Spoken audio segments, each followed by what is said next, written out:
નમસ્કાર દર્શક મિત્રો, અમારી ચેનલમાં આપનું ફરી એકવાર હાર્દિક સ્વાગત છે। સંધ્યા સમયે દીવો કયા સમયે પ્રગટાવવો જોઈએ? તો મિત્રો, સાંજની પૂજા માટે યોગ્ય સમય કયો છે? સાંજે દીવો ક્યારે પ્રગટાવવો જોઈએ અને સાંજના સમયે દીવો પ્રગટાવતી વખતે કયા નિયમોનું પાલન કરવું જોઈએ? જો આપણે સાંજે પૂજા કરીએ છીએ અને દીવો પ્રગટાવીએ તો શું આપણા માટે સ્નાન કરવું જરૂરી છે? એટલે કે શું આપણે સાંજની પૂજા સ્નાન વિના પણ કરી શકીએ છીએ? અને આપણે કેટલા દીવા પ્રગટાવવા જોઈએ જેથી ઘરમાં સુખ અને સમૃદ્ધિનો વાસ રહે? મિત્રો, એવું કહેવાય છે કે દીવો કરવો ખૂબ જ શુભ છે। અંતે તમારા મનમાં આ પ્રશ્ન પણ આવશે કે કઈ જગ્યાએ દીવો પ્રગટાવવો જોઈએ અને એવો કયો મંત્ર છે જે બોલીએ અને જેનાથી આપણી ઘણી બધી મુશ્કેલીઓ દૂર થઈ જાય? કેવી રીતે માત્ર દીવો પ્રગટાવવાથી જ આપણી ખાસ ઈચ્છા પણ પૂરી થઈ શકે છે? એટલે જ આજે આ વિડીયો ખૂબ જ લાભદાયી અને મહત્ત્વપૂર્ણ બનવા જઈ રહ્યો છે। તો મિત્રો, વિડીયોને અંત સુધી જોડાયેલા રહેજો અને વિડીયો પસંદ આવે તો વિડીયોને એક લાઈક કરી દેજો અને તમારા બધા જ મિત્રો સાથે વિડીયોને શેર પણ કરી દેજો। અને અમારી ચેનલને હજુ સુધી સબસ્ક્રાઈબ ન કરી હોય તો ચેનલને જરૂરથી સબસ્ક્રાઈબ કરી લેજો। કમેન્ટ બોક્સમાં સાચી શ્રદ્ધાથી જય માં લક્ષ્મી જરૂરથી લખી દેજો, જેથી માતા લક્ષ્મીની કૃપા સદાય આપણા પર બની રહે। તો મિત્રો, વિડીયોને સંપૂર્ણ રીતે સંધ્યા વંદન પર આધારિત છે, જેનો અર્થ એ છે કે આ વિડીયોમાં તમે સાંજે જે પણ કરો છો, તમે સંધ્યા વંદના, પૂજા, ભગવાન સામે દીવો પ્રગટાવો અને આખરે દીવો પ્રગટાવવાનો નિયમ શું છે? આજના વિડીયોમાં અમે તમારા ઘણા બધા પ્રશ્નોનો જવાબ આપવાના છીએ। તો મિત્રો, અમે તમને વાસ્તુશાસ્ત્ર અનુસાર માહિતી આપવાનો પ્રયત્ન કરીશું, જેથી જો તમારા આ બધા જ પ્રશ્નોના જવાબ મળે।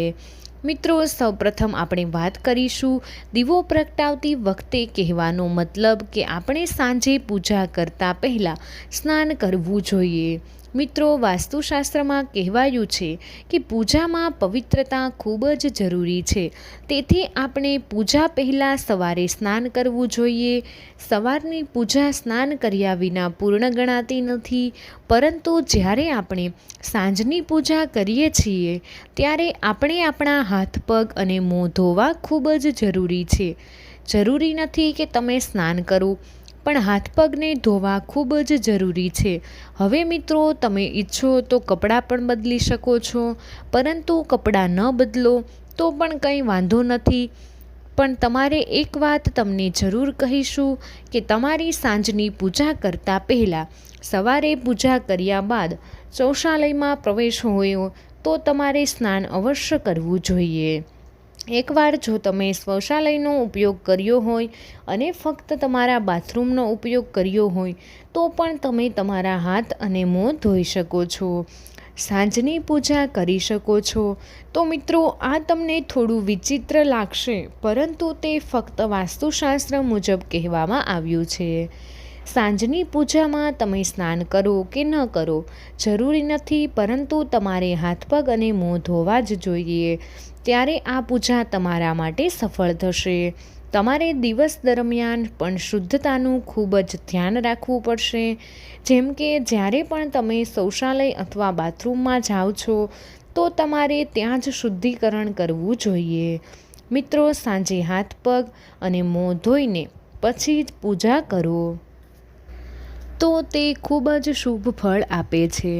ઉદાહરણ તરીકે, ઉનાળાના ગરમીના દિવસોમાં ઘણી વ્યક્તિઓ 2 ટાઈમ સ્નાન કરે છે, તેથી તે ખૂબ જ શુભ પરિણામ આપે છે।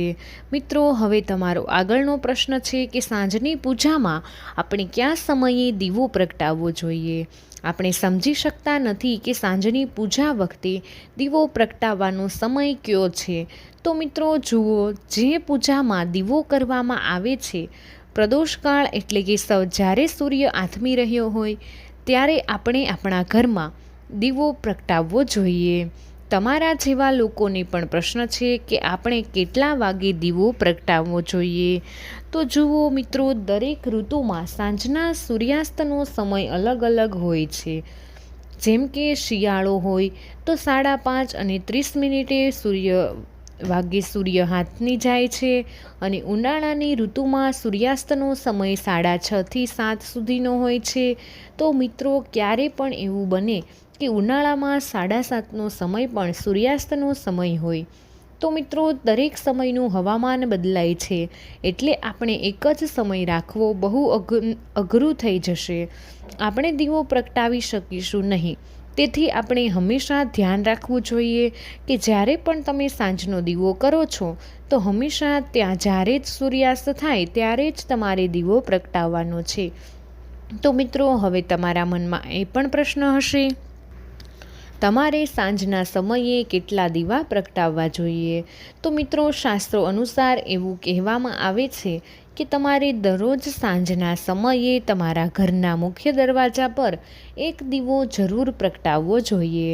કારણ કે સાંજના સમયે માતા લક્ષ્મી અને તેની બહેન દરિદ્રતા સાંજે આ પૃથ્વી પર ભ્રમણ કરે છે. એટલે કે સાંજના સમયે તમામ દેવી દેવતાઓ પૃથ્વી પર આવે છે. તેથી જે ઘરના મુખ્ય દરવાજા પર દીવો પ્રગટાવવામાં આવે છે, જે ઘરનો મુખ્ય દરવાજો એકદમ સ્વચ્છ રહે છે, તે ઘરના મુખ્ય દરવાજામાંથી દેવી લક્ષ્મી ઘરમાં પ્રવેશ કરે છે. જે ઘરમાં મુખ્ય દ્વાર પર દીવો નથી પ્રગટાવવામાં આવતો અને ઘરના મુખ્ય દ્વાર પર ગંદકી ફેલાયેલી હોય છે, ત્યાં દેવી લક્ષ્મીની બહેન દરિદ્રતા પ્રવેશ કરે છે. એટલા માટે તમારે હંમેશા સાંજે મુખ્ય દ્વાર પર સ્વચ્છ રાખવું અને એક દીવો જરૂરથી પ્રગટાવવો જોઈએ. મિત્રો જ્યારે તમે દીવો પ્રગટાવો છો ત્યારે ઘરના મુખ્ય દરવાજે દીવો પ્રગટાવતી વખતે દીવા નીચે થોડા ચોખા રાખવા જોઈએ.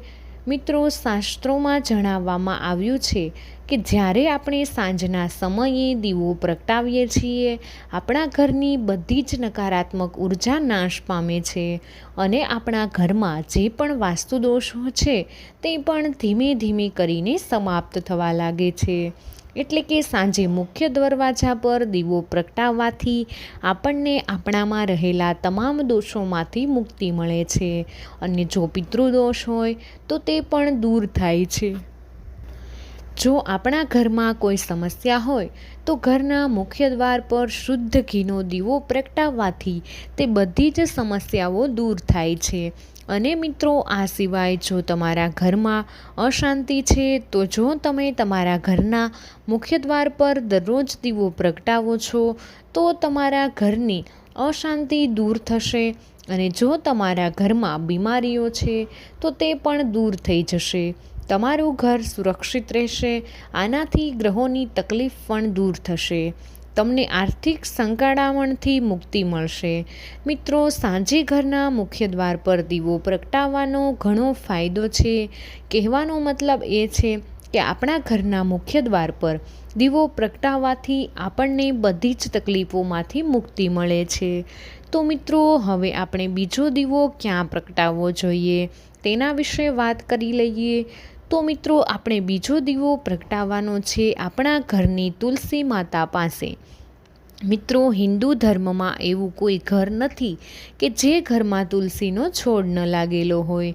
વાસ્તુશાસ્ત્રમાં કહેવાયું છે કે જે કોઈ સાંજે તુલસીના છોડ પાસે અંધારું રાખે તેના ઘરમાં હંમેશા દરિદ્રતા રહે છે અને તેના ઘરમાં ક્યારેય સુખ સમૃદ્ધિ નથી આવતી. અને જે વ્યક્તિ સાંજના સમયે પોતાના ઘરમાં તુલસી પાસે દીવો પ્રગટાવે છે તો તેના ઘરમાં દેવી લક્ષ્મીનો વાસ હંમેશા રહે છે અને તેમની સાથે સાથે લક્ષ્મીનો વાસ પણ રહે છે. તેની સાથે ભગવાન નારાયણ ઘરમાં પ્રવેશ કરે છે. મિત્રો તમારે સાંજના સમયે તુલસીના છોડ પાસે દીવો પ્રગટાવવાનો દરેક સંભવ પ્રયાસ કરવો જોઈએ.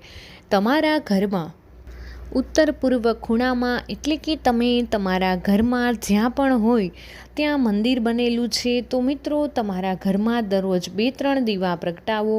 તમારા ઘરમાં 2-3 દીવા કરો. પછી શાસ્ત્રો પર વિશ્વાસ કરો. ઘરની બધી સમસ્યાઓ ધીમે ધીમે ખતમ થવા લાગશે. તમારા ઘરમાં કોઈ સમસ્યા નહીં રહે. મિત્રો હવે વાત કરીએ દીવો પ્રગટાવતી વખતે સરસવનું તેલ નાખવું કે નહીં, અથવા કેવા પ્રકારનું તેલ વાપરવું, અથવા શુદ્ધ ગાયના ઘીનો દીવો કરવો. તમારા મનમાં આ પ્રશ્ન આવી રહ્યો હશે, જો કોઈ વ્યક્તિના ઘરમાં શુદ્ધ ગાયનું ઘી ન હોય તો દીવો કેવી રીતે પ્રગટાવશે?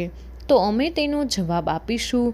મિત્રો, હવે અમે તમને જણાવીશું કે દરેક જગ્યાએ સરસવના તેલનો દીવો ના કરવો, પરંતુ તમારે શનિદેવની સામે જ સરસવના તેલનો દીવો પ્રગટાવવો. શનિવારે જો તમે તેને સરસવના તેલનો દીવો પ્રગટાવો છો તો તમારા ઘર પર હંમેશા શનિદેવ મહારાજની કૃપા રહેશે.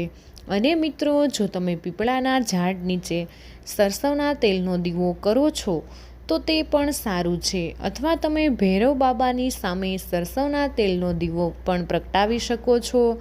એમાં કોઈ નુકસાન નથી. આ સિવાય તમે ભૂલથી પણ ક્યારેય સરસોના તેલનો દીવો ન પ્રગટાવો. મિત્રો, અમે તમને ફરી એકવાર જણાવી દઈએ કે વિડીયો થોડો લાંબો હશે, પણ આ ખૂબ જ મહત્ત્વની બાબત છે જે જાણવી ખૂબ જ જરૂરી છે.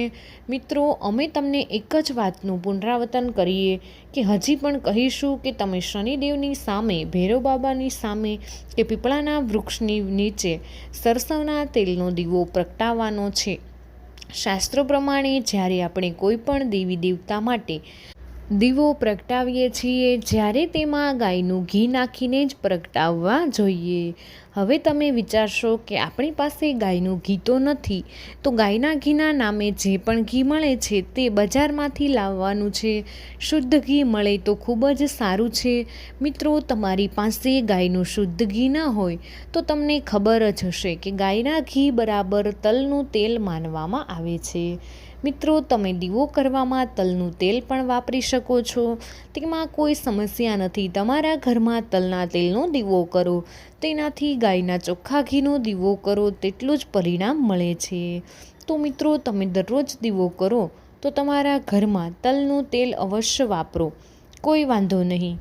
બીજી એક વાતનું ખાસ ધ્યાન રાખો કે તમે તેમાં થોડું કહ્યું તેમ, પરંતુ જો તમે સમજી શક્યા ન હોય તો અમે તમને એકવાર કહી દઈએ કે જ્યારે પણ તમે કોઈ જગ્યાએ દીવો કરો છો તો તમે જ્યારે પણ દીવો કરો છો ત્યારે તમારે દીવો સીધો જમીન પર ન રાખવો જોઈએ. દરરોજ તમારે દીવાની નીચે થોડા ચોખા રાખવાના છે અને તેના ઉપર દીવો રાખવાનો છે. જો તમારે ચોખા રાખવા ન હોય તો થોડાક ફૂલ પણ રાખી શકો છો. તેની નીચે જમીન પર મૂકો અને તેની ઉપર દીવો પ્રગટાવો. તમારે આ વાતનું ખાસ કરીને ધ્યાન રાખવાનું છે. મિત્રો, તમારે એક બીજી વાતનું પણ ધ્યાન રાખવાનું છે કે જ્યારે પણ તમે દીવો પ્રગટાવો છો ત્યારે તેની નીચે જે ચોખા રાખો છો તે ચોખા ખંડિત ન હોવા જોઈએ, આખા ચોખા હોવા જોઈએ. પછી મિત્રો, આ નીચે રાખેલા ચોખાનું શું કરવું જોઈએ? તો મિત્રો, ચોખાને દીવાની નીચેથી લઈને તમારા ઘરમાં અમુક પોલિથીનમાં રાખો. તે ચોખા ધીમે ધીમે ભેગા કરો અને જ્યારે તે ભેગા થાય ત્યારે તેને પક્ષીઓને નાખી શકો છો. તમે તેને એકત્રિત કરવા માંગતા ન હોય તો જેમ તમે સાંજે દીવો પ્રગટાવ્યો છે તે જ રીતે કાલે તે ચોખાને દેવાની નીચેથી ઉપાડી લો અને પક્ષીઓને નાખી દો. તેનાથી તમને ખૂબ જ લાભ થશે. તમારા પર સાક્ષાત અન્નપૂર્ણાની દેવી માતાની કૃપા રહેશે. તો મિત્રો, ઘરમાં જે દીવો કરો છો તે તમારી કોઈ કાગળ કે પ્લેટ ઉપર અથવા થાળીમાં રાખવાનો છે. આમ કરીશું અને ઘરમાં જે દીવો પ્રગટાવવામાં આવશે તે તમને સંપૂર્ણ પરિણામ આપશે. આ દીવો કોઈ પણ પાત્રમાં રાખી શકો છો, પરંતુ તે તમારે સીધો જ જમીન પર બિલકુલ રાખવાનો નથી. હવે પ્રશ્ન એ આવે છે કે સાંજની પૂજા કરતી વખતે કયા મંત્રનો જાપ કરવો જોઈએ? તો મિત્રો, કારણ કે દીવો કરતી વખતે આપણને કોઈને કોઈ મંત્ર જાપ કરવો જ પડે છે. જો દીવો કરતી વખતે કોઈ મંત્ર જાપ કરીએ તો આપણને ઘણા બધા ફળો મળે છે. તો મિત્રો, તમે દેવી દેવતાને, તમારા ઈષ્ટદેવને, માતાજીને કે કોઈ પણ મંત્રનો જાપ કરી શકો છો. તમે દુર્ગા ચાલીસા, હનુમાન ચાલીસાનો પાઠ પણ કરી શકો છો. દીવો પ્રગટાવતી વખતે એવું જરૂરી નથી કે દીવો પ્રગટાવવા માટે તમારે માત્ર આ મંત્રનો જ પાઠ કરવો જોઈએ. તમારા મનમાં પણ જે પણ આવે ઓમ નમો ભગવતે વાસુદેવાય આ મંત્રનો જાપ પણ કરી શકો છો. ઓમ નમઃ શિવાય આ મંત્રનો પણ જાપ કરી શકો છો. જ્યારે તમે ઈચ્છો ત્યારે શ્રી શિવાય નમસ્તુભ્યે મંત્રનો પાઠ પણ કરી શકો છો. તમારા મનમાં જે પણ મંત્ર આવે તે કોઈ પણ મંત્રનો પાઠ કરી દીપ પ્રગટાવી શકો છો. તમારે દીવો પ્રગટાવતી વખતે મંત્રનો પાઠ અવશ્ય કરવો જોઈએ. તમે સંધ્યાવંદના કરી શકો છો, કારણ કે શાસ્ત્રોમાં કહેવામાં આવ્યું છે કે આપણે ક્યારેય પૂજા ન કરવી જોઈએ. મૌન રહીને પૂજા કરવાથી આપણે સંપૂર્ણ ફળ મળતું નથી. શાસ્ત્રો અનુસાર મંત્રો છે, અમે તમને જણાવીશું. દીવો પ્રગટાવતી વખતે આપણે કયા મંત્રનો ઉપયોગ કરવો જોઈએ.